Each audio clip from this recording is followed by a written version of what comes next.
Abaduteze amatwi turabasuhuje nanone, ni G-Mike nk'ibisanzwe. Uyu munsi nifuje ko abantu tuganira. Ese abantu baba bazi ibijyanye n'umushahara mu Rwanda igihe uheruka kuvugururirwa? Abantu se baba bafite igitekerezo cy'uburyo bishobora gukorwamo? Ese leta yo ijya ibitekerezaho uburyo umukozi ashobora kuba protected? Ese amakoperative aharanira uburenganzira bw'abakozi yo ni gute ashobora gufasha abakozi mu bijyanye no kuba abakozi ibyo bemererwa niyo byaba ari bikeya, ariko babibona kandi bakabibona muri sisiteme isa naho inogeye? Nagiye nifashisha ingero nyinshi zitandukanye, turaza kugenda tuzirebaho. Ngendera no kuntu igihugu kigenda kizamuka kitera imbere ugendeye kuri GDP, uburyo igenda izamuka. Ngendera kuri factor nyinshi y'ibihugu byenda kugira sisiteme yenda kuba neza nk'iy'u Rwanda, ariko uyu munsi ndagira ngo tubiganireho gatoya. Ese ni gute abakozi b'abayede bano twita ko ari abakozi batoya baba protected n'itegeko? Ese ni gute leta yabakurikirana igakurikirana n'abakoresha bakoresha abantu ariko ntibabahembe? Ese ni gute leta yo byayifasha kuba yakurikirana amakampani agira inyungu nyinshi ariko agahemba makeya? Ni ikiganiro kinini, ngira ngo tutangirire ku ngingo ya mbere. Ingingo ya mbere nshaka ko dutangiriraho, nk'ibisanzwe murabizi igihugu cy'u Rwanda kigenda gitera imbere mu nzego zose, bigaragarira mu buryo bwinshi butandukanye.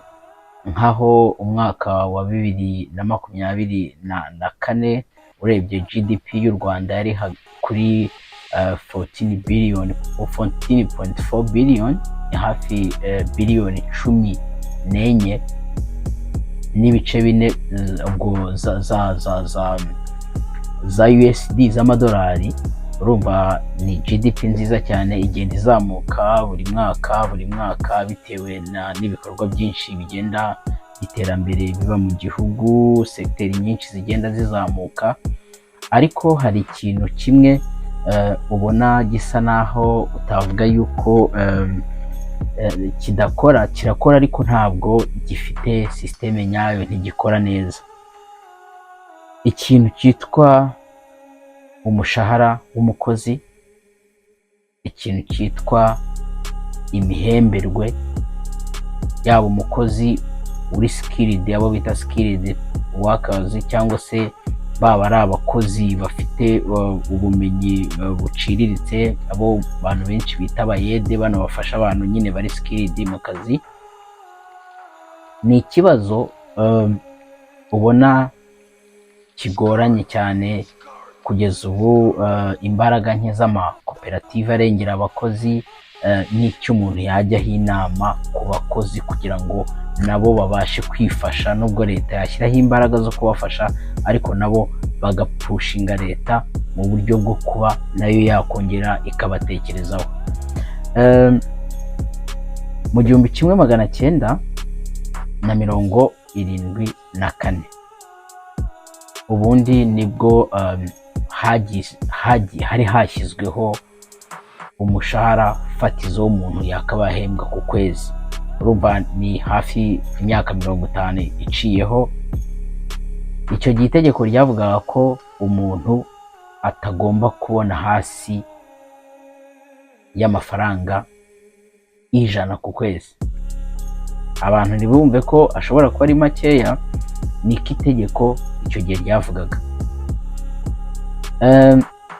Ntabwo ushobora ntabwo ushobora gushyiraho imishahara ngo ibe nko muri Amerika cyangwa ibe nko mu Burayi cyangwa muri za Canada aho usanga wenda bavuga bati umuntu ku isaha amafaranga makeya ahembwa, yaba yarize yaba atarize, wenda bakavuga ati ni amadolari 16, cyangwa ugasanga nko mu Burayi baravuga bati ni amayero wenda 17 ku isaha cyangwa 16 ku isaha. Ni ukuvuga ngo mu Rwanda icyo gihe mu 1974 nibwo hari hagerageje gutekerezwaho ese ni icyo umuntu yahembwa mu kwezi aramutse ari umukozi ushaka gukoresha umuntu, ni ayahe mafaranga utagomba kujya hasi mu kwezi. Icyo gihe bashyizeho inote y'100. Abantu bashaka kugira ngo yari make icyo gihe, ariko icyo gihe abantu ntabwo babifataga nk'ikibazo, ubwo byari 0.5 y'amafaranga ku gihe cy'isaha imwe. Ariko guturuka 1974 igihugu cyagiye kizamuka mu buryo butandukanye, hari nyine ubukungu bwacyo bugenda buzamuka, ariko muri rusange habaho ikibazo cyo kutavugurura imihembere ku bakozi, kutavugurura uburyo ki amakampani, abantu ku giti cyabo ndetse na leta yahembamo abakozi bigendeye ku byo bakoze, cyangwa bigendeye ku kudashyiraho umushahara fatizo. Ndagira ngo gatoya ntangeho urugero. Ntabwo ari ukuvuga ko mu Rwanda abantu bahembwa amafaranga makeya, biranashoboka ko amafaranga abantu bahembwa si make, kuko ndagira ngo nk'urugero ugiye kuvuga ngo umushahara fatizo ni 100, ubu ngubu ndatekereza ko umuyede ageze wenda nko mu bihumbi nka 3 cyangwa 2,500. Bisa naho byumvikana ko amafaranga ari hejuru yagenwa n'itegeko, bitewe n'uburyo ki ubuzima bugenda buhinduka. Si cyo nshaka kuvugaho cyane, urebye icyo nshaka kuvugaho no ikigamijwe muri iki kiganiro, ese umuntu wo hasi niba nta tegeko rigena umushahara fatizo, amafaranga fatizo umuntu agomba guhembwa, arengerwa nande?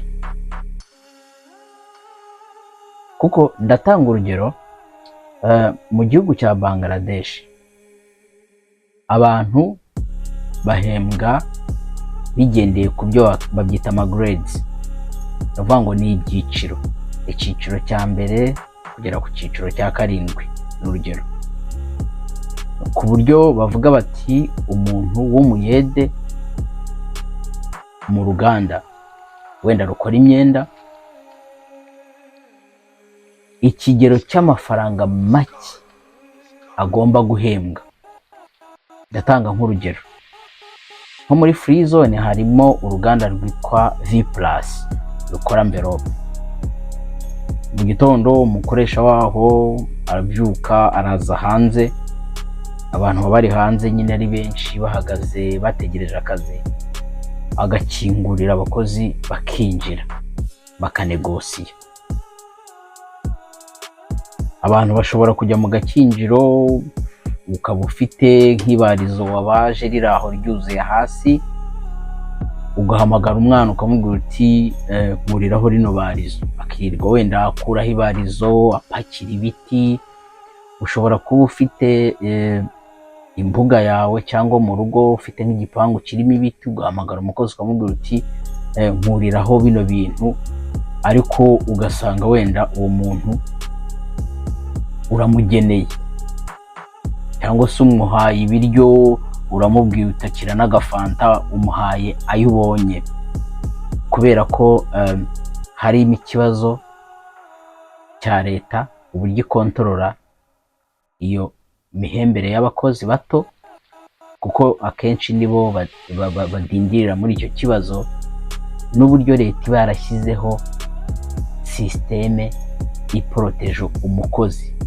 Ya sisiteme no kuvuga ngo nk'iyo nari ntanzeho urugero muri Bangladesh, iyo baravuga ngo umukozi muto w'umuyede agomba guhembwa aya ngaya, kandi bagashyiraho n'inzego zibikontorora.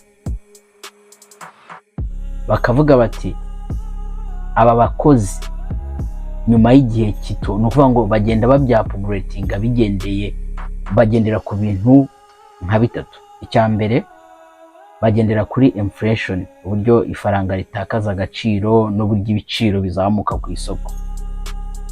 Icya kabiri bagendera ku buryo bareba uburyo kampani zunguka, ni ukuvuga ngo sisiteme yabo irafunze ku buryo kampani bigaragara ko zungutse, bigatuma leta yapuguretinga, bigafasha leta kwapuguretinga imishahara y'abakozi igendeye ko yabonye ko kampani zateye imbere, zagiye zunguka, nta kintu cyamaguye kiriho na kimwe.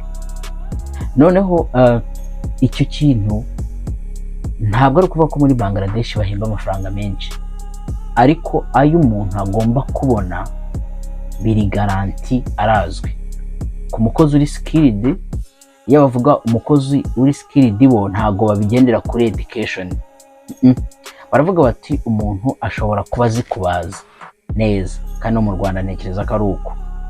Umukozi ubaza, cyangwa se umukozi wubaka, cyangwa se umukozi ukora mu ruganda uzi kudoda, cyangwa se umukozi ushobora kuba yakoresha mashini ariko adafite diplome y'icyo kintu, ndabizi ko umuntu ahembwa amafaranga menshi kubera icyo kintu arakizi.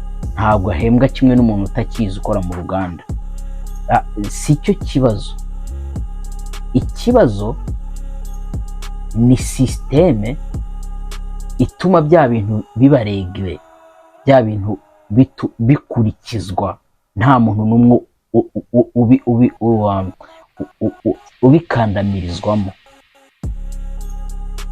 Wa undi ufite ubumenyi, niba abona amafaranga, icyo cyiciro abonamo ayo mafaranga leta iba yarakigennye, ikavuga iti umukozi ufite ubumenyi, uzi gukoresha mashini, umukozi uzi kubaza, ushobora gukora urugi, agakora igitanda, agakora iki, ufite ubumenyi wangaje, agomba guhembwa agomba guhembwa nyine bigendeye kuri iri tegeko. Aya niyo mafaranga agomba guhembwa ku isaha, atagomba kujya hasi. Noneho bigahita bigaruka ku muyede. Umuyede nawe amafaranga niba ushaka umukozi wo mu rugo akaba ari umukozi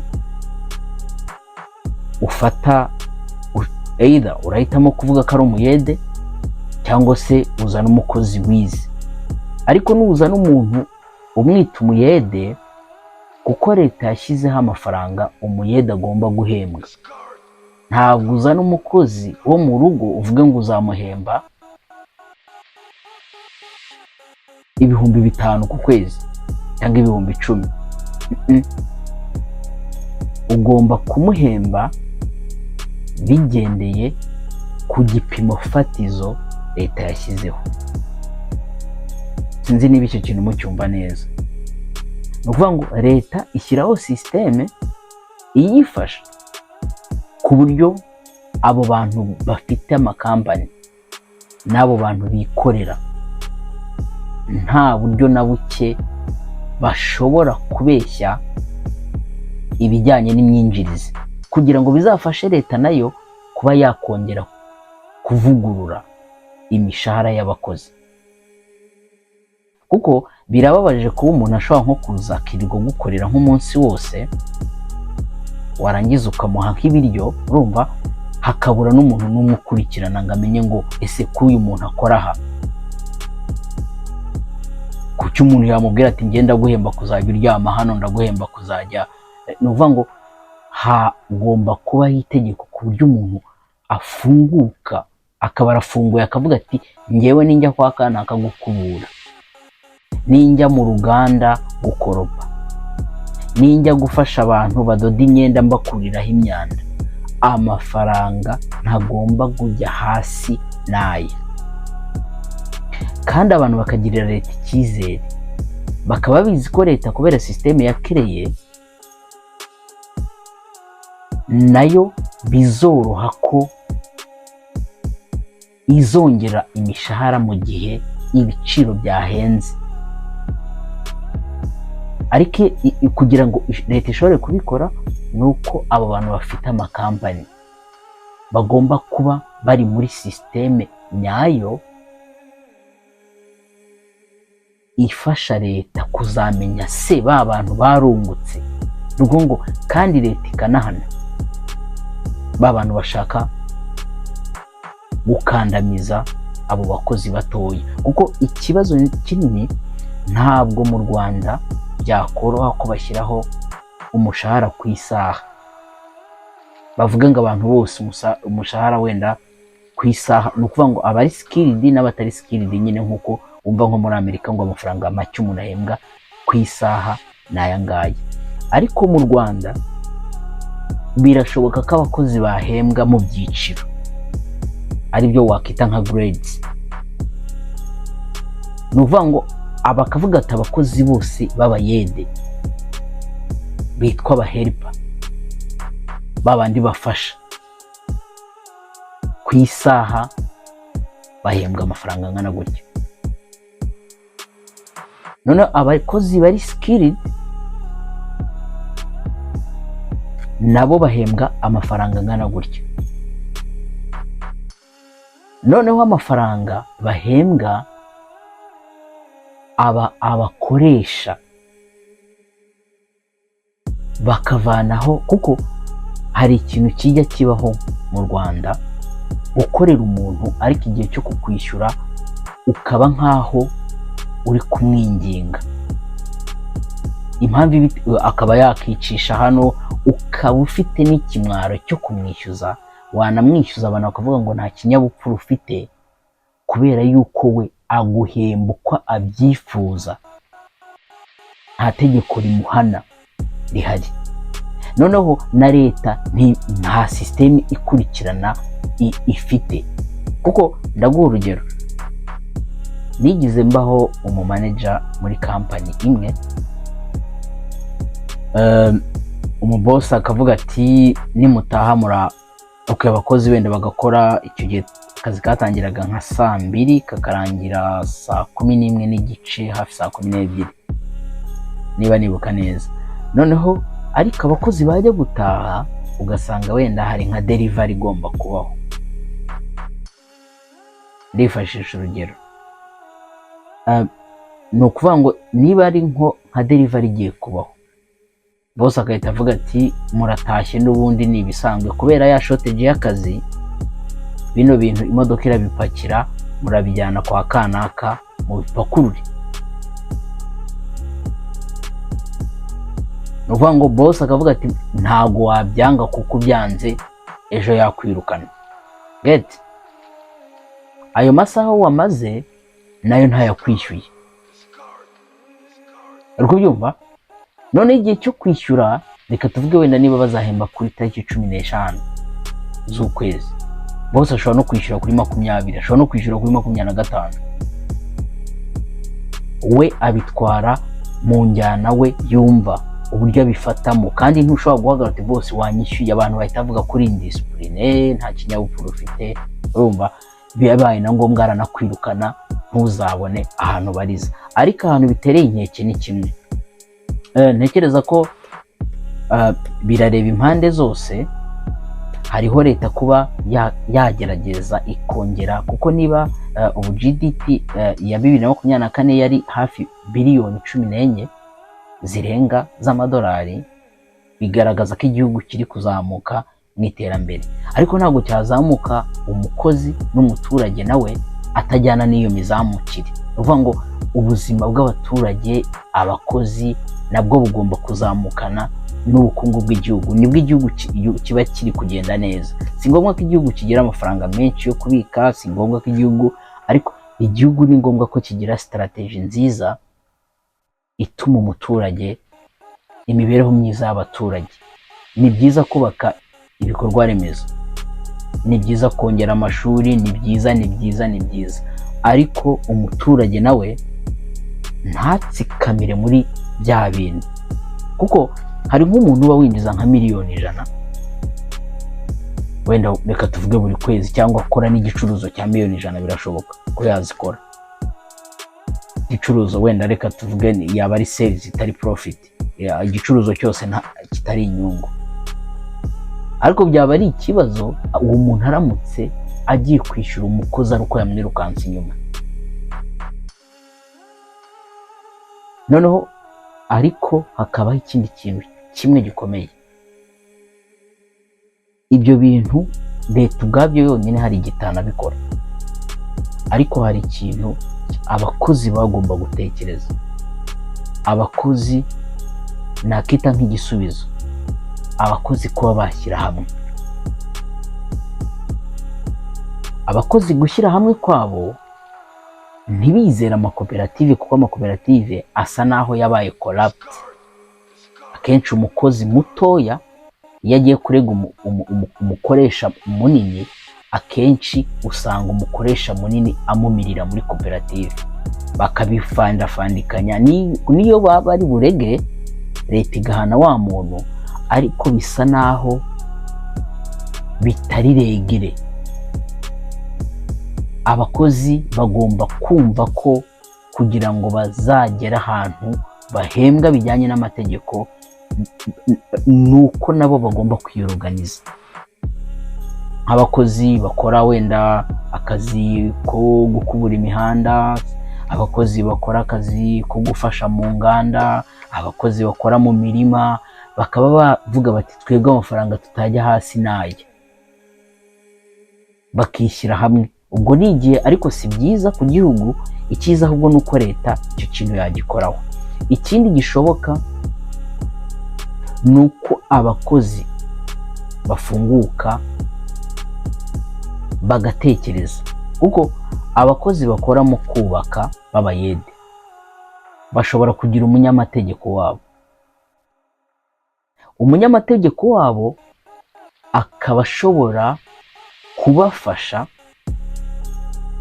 mu gihe koperative zishaka kubanyanganya, kuko ntago mwaba mufite umunyamategeko muri abayede wenda ba Kicukiro baba mu bwubatsi, muri abayede ba Kimisagara, muri abayede bo ku Muhima, muri abayede bo b'Ikanombe, muri abayede b'Inyanza, b'Rwamagana, muri abayede b'Ibutare. Muramutse muri ibyo byiciro by'ahantu muri mufite umunyamategeko muhuriyeho, kuko ntimwaba mufite umunyamategeko mwishyura nk'ibihumbi 700 cyangwa mwishyura miliyoni y'amanyarwanda, ngo umbwire ngo nazajya guhagarara muri kesi yanyu azaba korompe, cyangwa undi muntu azaca ku ruhande amuhe ruswa, byagorana. Ni ukuvuga ngo gutekereza kugira umunyamategeko, mukajya muri gurupe zibahuza, mukamubwira muti twebwe akajya bigira amakontra yanyu. Mwaba mugiye nko gukora kuri shansiye, mukaba musanzwe mukora ku mashansiye menshi atandukanye. Ni ukuvuga ngo bizafasha yuko mutazakandamizwa n'ababosi. Sinzi ikintu, ni ikiganiro kinini gisaba ko umuntu akirambura, ariko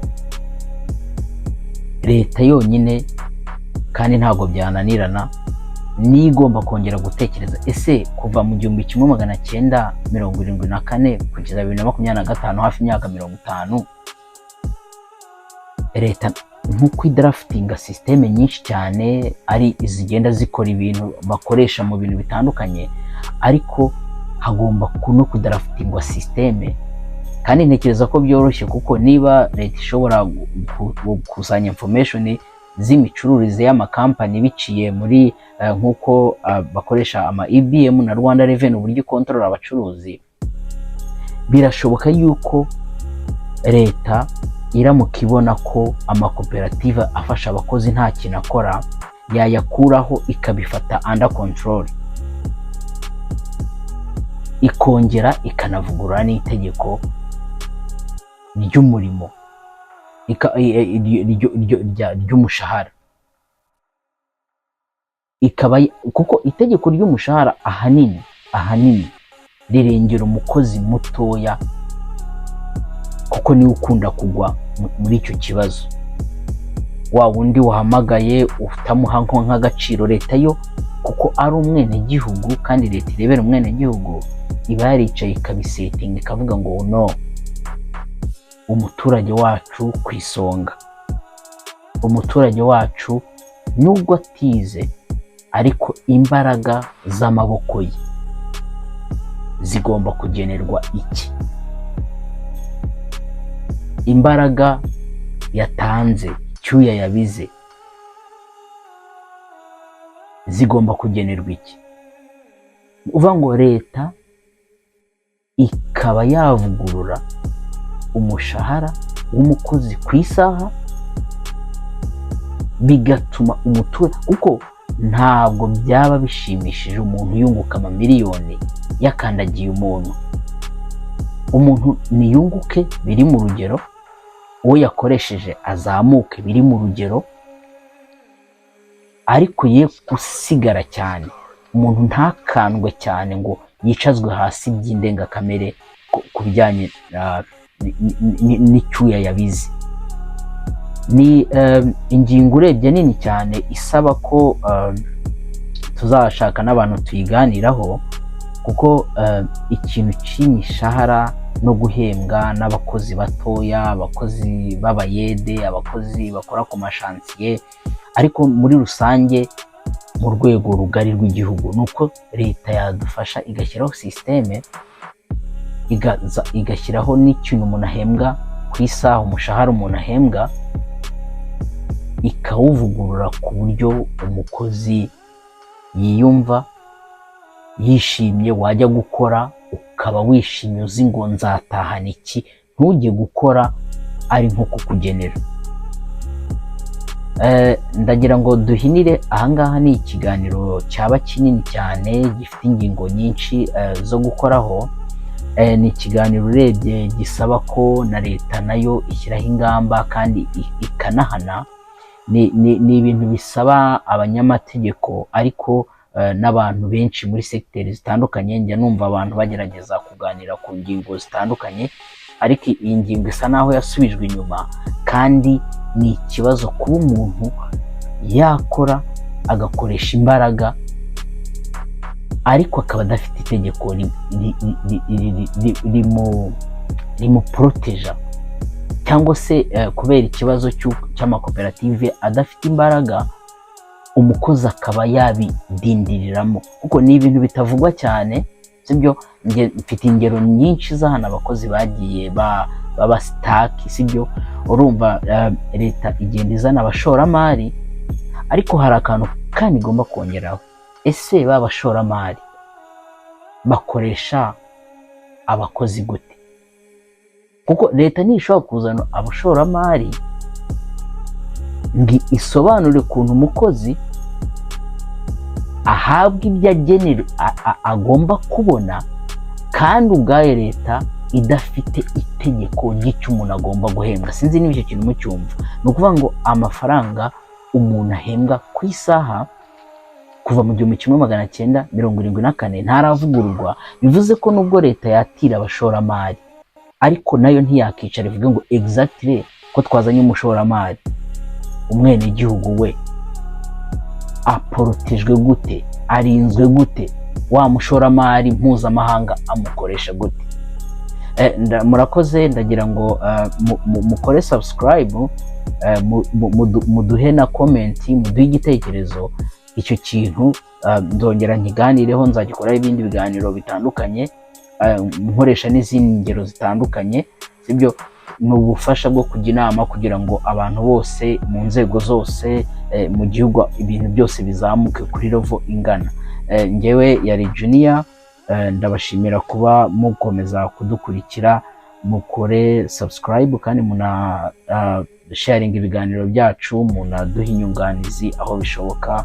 Murakoze, mubane n'Imana. Bye.